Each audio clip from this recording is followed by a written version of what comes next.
Campur ni, tarik. Tarik je. Oh, dia macam ni. Okey, gitu. Dia dengan kali. Nanti bila kita Ni akar dia hidroponik. ya.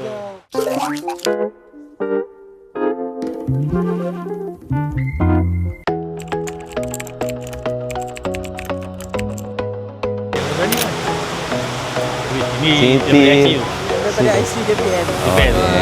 Ni dia punya Gambar.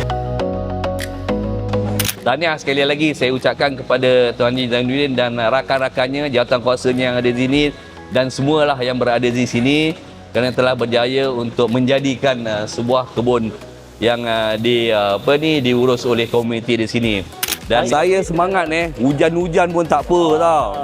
Saya suka orang komuniti di sini, orang ramai. Bismillahirrahmanirrahim. 1, 2, 3. Pegang tu Din. Okey. Nanti dia tu Din. Okey. Boleh ni. Okey.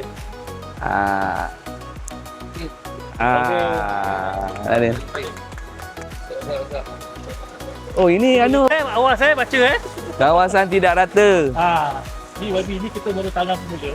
Hari kita test satu. Kita akan masuk benih dalam. Terus masuk. Pakai biji benih. Biji benih. Kita datang sini je lah. Saya pun organik ni YB. Yalah, organik lah. Ini macam ada berlubang lah. Dia ada Tak apa. dia memang ada sikit-sikit tu, dia macam ulat-ulat sikit ada.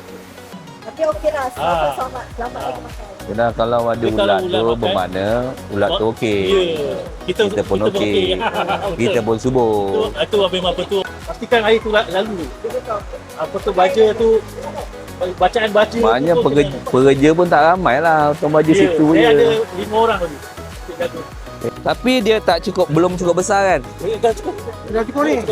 Ada yang besar lagi. Dia memang jenis dia macam ni. Ulam. Oh, memang macam ni. Jadi kalau ini boleh jadi, memang bagus ni, alhamdulillah. Yalah. InsyaAllah. Rock melon ni. Tapi tengok dia punya ni pun seimbang. Jadi makna dia penjagaannya ni bagus. Umbang ini. Tadi saya cakap RM6 sekilo. Berapa YB beli? Satu Bawa RM1.80 aja. Bawa 300 kg. Murah Bibi. Kau orang ambil semua sekali.